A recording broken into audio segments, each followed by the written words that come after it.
ജോലി ഉണ്ടാക്കിയോടോ? ആക്രി പരമാക്രി. തനിക്ക് ചാവ ഇൻഷുറൻസ് ഉള്ള വണ്ടി ഒന്നും കിട്ടിയില്ലടോ. അത് ശരി, വണ്ടി കൊണ്ടു കയറ്റിട്ട് ഇൻഷൂർ ചെയ്യാൻ നോക്കണം. താൻ എവിടെ നോക്കിയാണ് വണ്ടി ഓടിക്കണത്? ഞാൻ റോഡ് നോക്കി തന്നെ വണ്ടി ഓടിക്കുന്നത്. അല്ലെങ്കിൽ മുതലാളിമാരുടെ വണ്ടി കൊണ്ട് കയറ്റിയിട്ട് കാശ് പിടിക്കുന്ന പണി ചെലവന്മാർക്കുണ്ട്. കാലം നകത്തി അതിന്റെ ഇടയിൽ കൂടെ സൈക്കിൾ ഓടിക്കവന്മാര്. ഞാനടാ പുല്ലേ സൈക്കിൾ ജാക്സണോ? തെണ്ടിത്തരം കാണിച്ചിട്ട് തെരുവ് പറ്റിയ പോലെ കുറയ്ക്കുന്നതാ പട്ടി. കേട്ടോ, മുതലാളിയുടെ ഇഷ്ട ജന്തുവിന്റെ പേര് ഇയാൾ എന്നെ വിളിച്ചു. നമ്മളെക്കാൾ നന്ദിയും സ്നേഹമുള്ള ജീവികളാണ് അവറ്റകൾ. ഓവനക്കുട്ട, പട്ടിയിൽ നിന്ന് ഇയാൾ വിളിച്ചതിന് ഇയാൾക്കൊരു ഷേക്ക് ഹാൻഡ് കൊടുക്കും. നമ്മളൊക്കെ മനുഷ്യരല്ലേ, പട്ടിയുടെ ബുദ്ധിയെങ്കിലും കാണിക്കണ്ടേ? പ്ലീസ് കൊടുക്കൂ ഷേക്ക് ഹാൻഡ്. പണ്ടാരുടെ ന്യൂമാർക്ക് ഭ്രാന്തട്ടാണ്.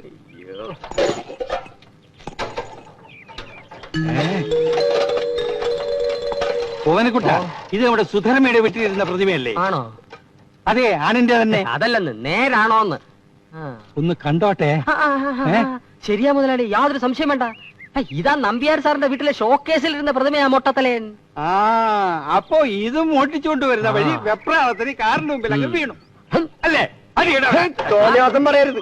ഒരു ചെറുപ്പക്കാരൻ ഫ്രീ ആയിട്ട് വളരെയധികം സന്തോഷത്തോടെ തന്നത്. സംശയം ഉണ്ടെങ്കിൽ എന്നോട് വാ, ഞാൻ കാണിച്ചു തരാം.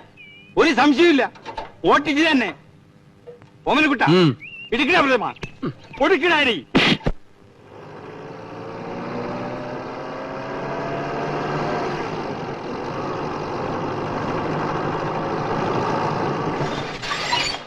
ഡോറ് ഞാൻ തുറന്നു തരാമേ. തുറന്നോ?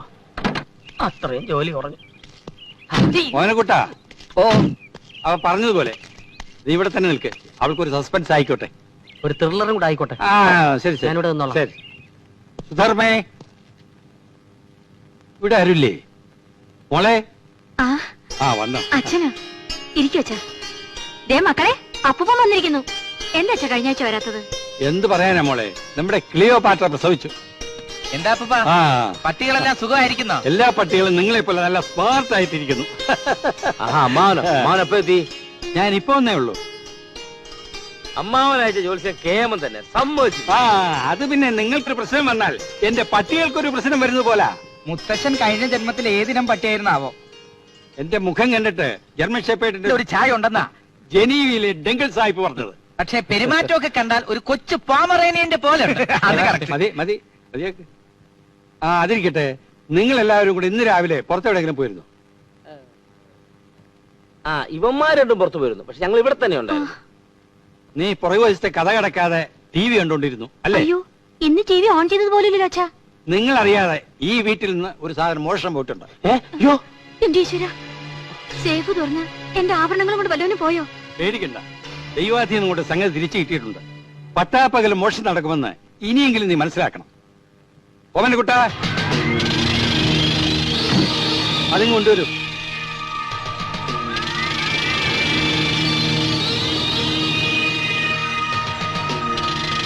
അയ്യോ, എന്റെ അമ്മേ,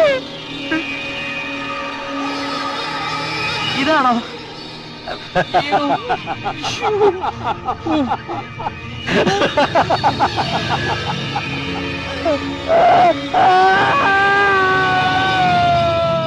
സ്വന്തം അച്ഛൻ ഒരു മകൾക്ക് ഇത്രയും ചീത്ത പറയാൻ ഒക്കും ഓമനക്കുട്ട?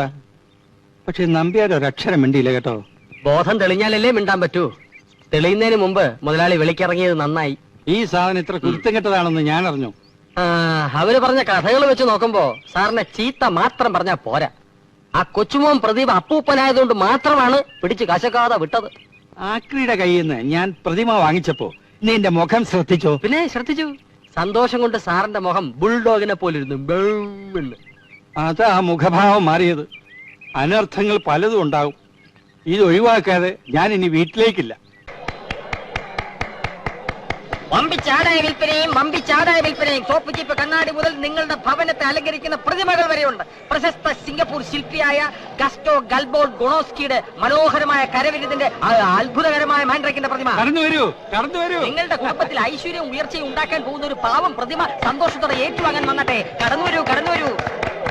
വിലക്ക് വിൽക്കണ കണ്ടില്ലേ? ഏതോ കാണ്ടുള്ള വീട്ടിലെ കാരണവരാ വട്ടി പിടിച്ചെന്നാ തോന്നണേ. നോക്കി നിൽക്കാതെ കടന്നു വരൂ. കടന്നു വന്നല്ലോ. എന്താ സാർ വേണ്ടത്? ഇതും സാർ, ഈ പ്രതിമ തരട്ടെ സാർ. സന്തോഷമായി ഏറ്റുവാക്കണം സാർ. ഇഷ്ടമുള്ളത് തന്നാ മതി സാർ. വേണ്ട, 2 രൂപ എത്രയായി? ഇത് 35 രൂപയെ. 35 ഒരു 10 രൂപ വരട്ടെ. ആ 10 10. സാർ, ഈ പ്രതിമ സന്തോഷത്തോടെ ഏറ്റുവാങ്ങണം സാർ. ഒന്നും തരണ്ട സാർ. വേണ്ട. സാർ നല്ല പ്രതിമയാണ് സാർ. വേണ്ടെന്ന് പറഞ്ഞില്ലേ? സാർ നല്ല പ്രതിമയാണ് സാർ. നല്ല മൊട്ടത്തല.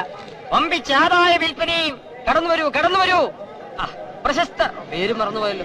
സിംഗപ്പൂർ ശില്പിയായ ഗ്ലാസ്നോസ് കുളിനോസ്കി നിർമ്മിച്ച ഈ പ്രതിമ സന്തോഷപൂർവ്വം ഏറ്റുവാങ്ങുക. ആരും പണം തരേണ്ട കാര്യമില്ല സുഹൃത്തുക്കളെ, പണം തരേണ്ട കാര്യമില്ല. Free free. കടന്നു വരൂ, കടന്നു വരൂ, കടന്നു വരൂ സുഹൃത്തുക്കളെ, കടന്നു വരൂ. ആർക്കും വേണ്ട മുതലാളി. ആർക്കും വേണ്ട ഈ പ്രതിമ. ഒരു പൈസയും തരണ്ട, വെറുതെ എടുത്തോളൂ.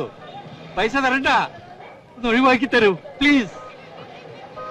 മുതലാളി, വെറുതെ കൊടുക്കാവെന്ന് പറഞ്ഞിട്ട് പോലും ഈ എരണം കേട്ട കുന്തത്തിനെ ആർക്കും വേണ്ട. നമുക്ക് ഈ കച്ചവടം നിർത്താം.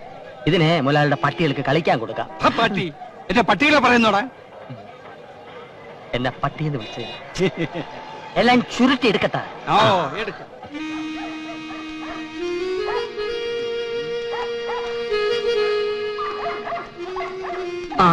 മുതലാളി, മുട്ടയടിച്ച ഒരു ഒഴിയാ ബാധയെ മൊത്തമായിട്ടും ചില്ലറയായിട്ടും കൊടുക്കാനുണ്ടെന്ന് നമുക്ക് പത്രത്തിലൊരു പരസ്യം കൊടുത്താലോ? മിണ്ടാരിയടോ, ഈ സാധനം കൈ കിട്ടിയപ്പോഴേ നീ കാലക്കേടാ. ഇതും കൊണ്ട് നീ വീട്ടിനകത്തോട്ട് കയറിയാൽ എന്റെ നായ്ക്കൾക്ക് എന്തെങ്കിലും സംഭവിക്കും. മുതലാളി, നായ്ക്കള് കോറസായിട്ട് ഓരിയിടുന്നുണ്ടല്ലോ. ഈശ്വര, എന്റെ സംശയം ശരിയായിരുന്നു. ഇതിലുള്ള ബാധയെ കണ്ടിട്ടാണ് ഓരിയിടുന്നത്. ഇന്നത്തെ കാലത്ത് ഇതൊക്കെ ആര് വിശ്വസിക്കാനാ? പ്രതിമയ്ക്ക് ബാധ വതിരോ മണ്ണാങ്കട്ട, ഇതൊക്കെ ഒരു അന്ധവിശ്വാസ. Super satisfaction. മുതലാളി രണ്ടും കൽപ്പിച്ച് വീട്ടിനകത്തോട്ട് കയറിയട്ടെ. പട്ടികൾ ചാവുകയാണ് ഞാൻ കുഴിച്ചിട്ടുള്ളത്. അല്ലെ ഉപ്പിലിട്ട് വെച്ചോളാം. ഉപ്പിലിടുന്നു? അതെ, ഉപ്പിനകത്ത്. Bloody fool. ചകിക്കൊള്ളുന്ന വർത്തമാനം പറയലടോ. ഇനി ഞാൻ നോക്കിയിട്ട് ഒരു വഴിയേ ഉള്ളൂ. നീ എന്റെ വിശ്വസ്ത സേവകനാണെങ്കിൽ ഞാൻ പറയുന്നത് നീ അനുസരിക്കണം. തീർച്ചയായും അനുസരിക്കും. നേരും നിറയും കൂറുമുള്ള ഒരു തൊഴിലാളിയുടെ കടമയല്ലേ അത്?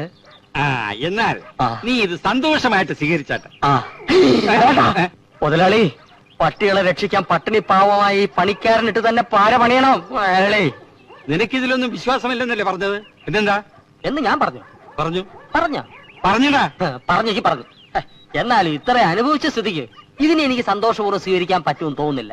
ഞാൻ സന്തോഷത്തോടെ സ്വീകരിച്ചെങ്കിലല്ലേ മുതലാളിയെ വിട്ട് ബാധ എന്നോടൊപ്പം പോരത്തുള്ളൂ. നിനക്ക് സന്തോഷമുണ്ടായാൽ ഇത് സ്വീകരിക്കുന്നതിൽ വിരോധമില്ലല്ലോ. തീർച്ചയായും ഇല്ല. പക്ഷെ എനിക്ക് സന്തോഷം ഉണ്ടാവണ്ടേ? നീ ഒന്ന് ശ്രമിച്ചു നോക്കൂ, ചിലപ്പോ വന്നാലോ. ബുദ്ധിമുട്ടാ. എന്നാ ഞാനൊന്ന് ശ്രമിച്ചു നോക്കാം. ശ്രമിച്ചു നോക്ക്. വരണമെങ്കിൽ വരട്ടെ. നീ റെഡിയല്ലേ? ഞാൻ റെഡിയാ.